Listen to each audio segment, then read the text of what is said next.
Hello, we're back here in the shop. Here is our arch door, all finished up.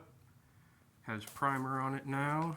And everything, I'm just extremely happy with it.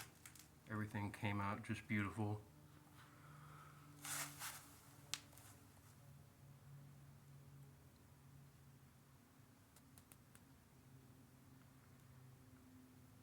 So it is ready to be delivered to the job site.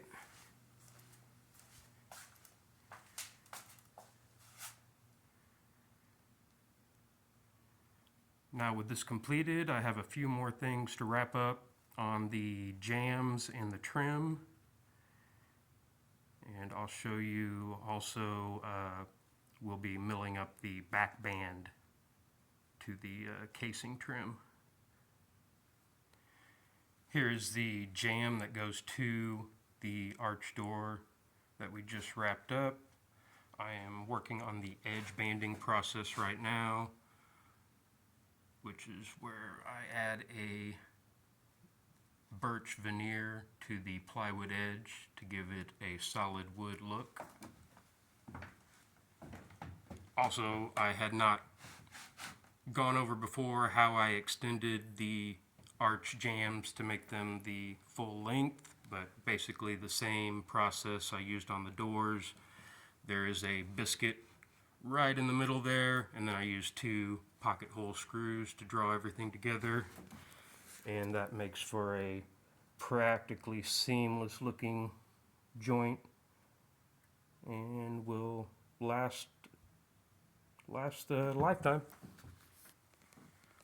When you get to the arch, so basically I'm using a 7/8 inch wide birch edge banding for the straight runs, and then when I get to the arch I have an 1.5 inch wide edge banding and basically have to piece that in across the arch.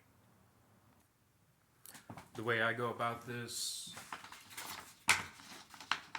take my 1.5 inches and I line it up where it needs to go, and then I basically bring it flush to the top of the arch, let that run along and see where that squares off, and then I'll break that off there, come back over to here, and then I want to mark that angle.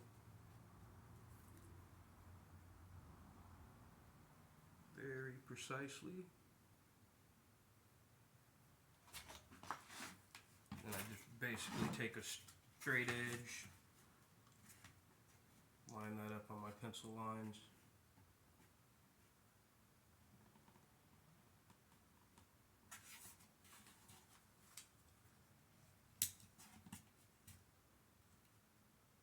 Do a light score first, make sure you stay nice and straight, and then come back to go all the way through. That, double check your cut, make sure it looks good and everything lines up. And I am happy with that. This type of veneer has a heat activated glue on it. I just use a basic old school iron. So I'm going to line the seam up first, and then I'm going to heat that to lock it in place before I adhere the rest of it.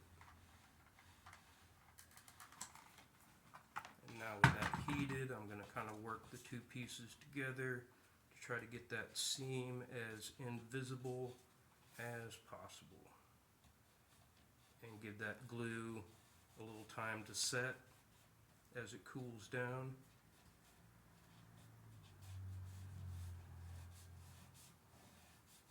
And then you just kind of knead and work those 2 pieces together, and then when we come back after we trim everything off and sand it, it'll be practically invisible.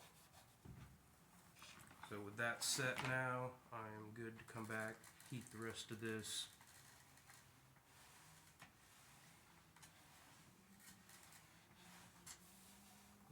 press down. This is going to be hot, so if you need, you might have a wood block handy to use for pressing this material down.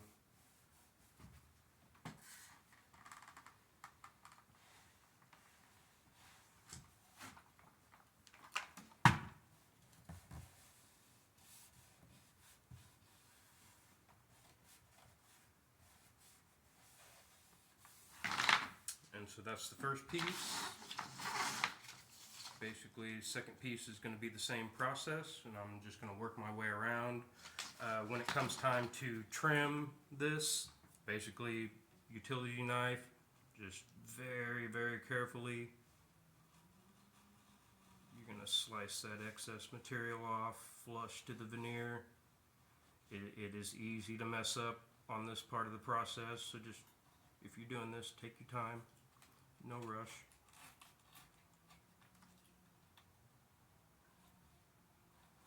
Sometimes as I'm going around the circumference, I'll just kind of slice into it, and kind of not a bad idea to remove some material as you're going along.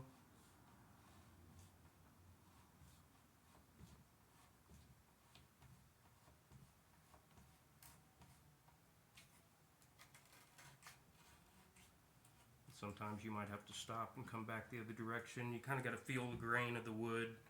If you feel it starting to pull your blade in a direction that you don't want it to go, then you may want to come back from the other side and come in at that direction and see if it doesn't cut a little better for you.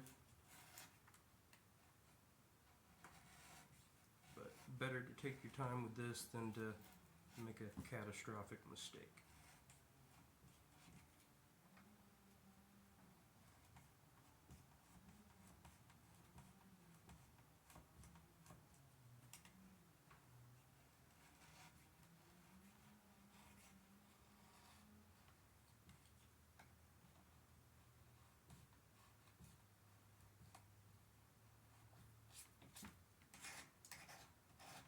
You can also use your knife, if you hold it flat to your material, as a scraper to remove that last little bit of material.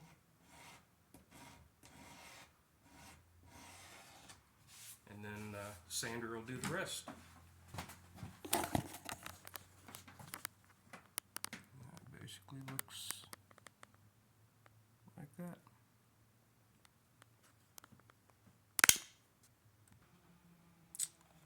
For those of you that have been following along with my videos, you know that one of these doors is a pocket door.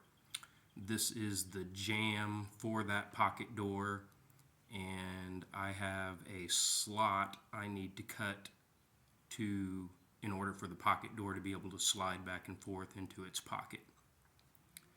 So I have added some additional temporary cleating to the inside of the jamb around the perimeter that I need to make the cut to reinforce and keep everything rigid. So I'm going to make that cut now, and this is how I'm going to do it. On a typical pocket door, you would piece in the sides and the top all separately on site in place. With this being an arch, I want to keep this all basically in one piece and set it as one. It's going to make things much more easy for me and keep everything basically seamless, so there's not anything I have to put together on site. I have this set up at the distance I need to make my first cut. This one, I'm going to have to raise the blade up into it and then rotate the whole frame around to make the cut on this side.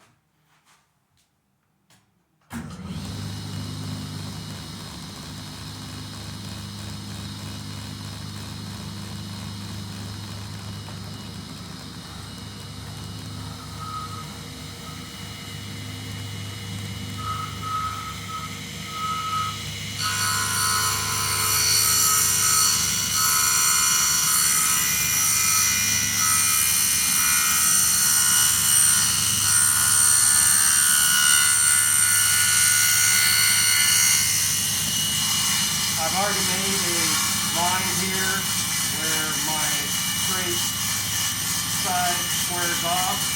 That's where I'm going to bring that up until I get right on that line. Do the same thing on the other side.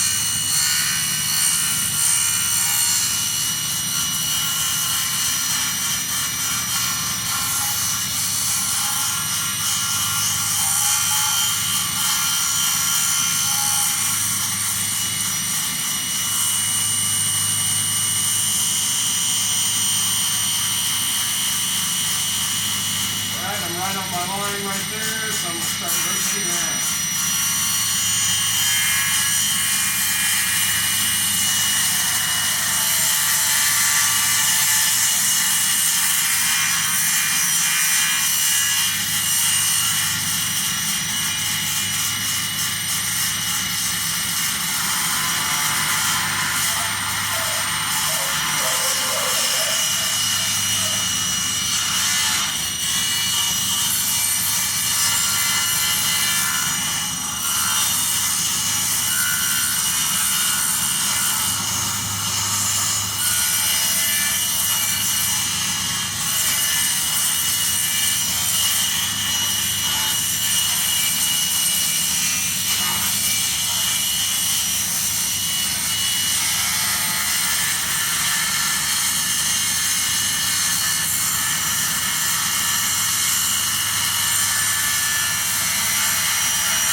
There's the first cut done.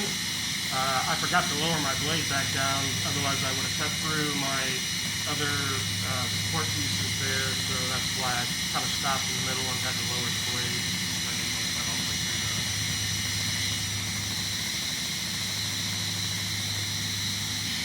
Alright, I have this turned around and I'm going to go through on the other side now.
Blade back up until I get to my line.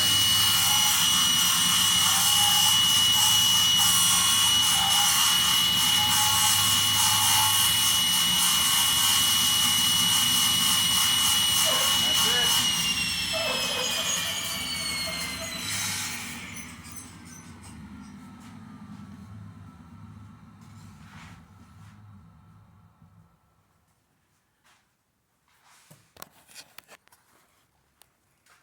So that looks like that. I'll take my jigsaw and cut across the square line and then remove the center piece.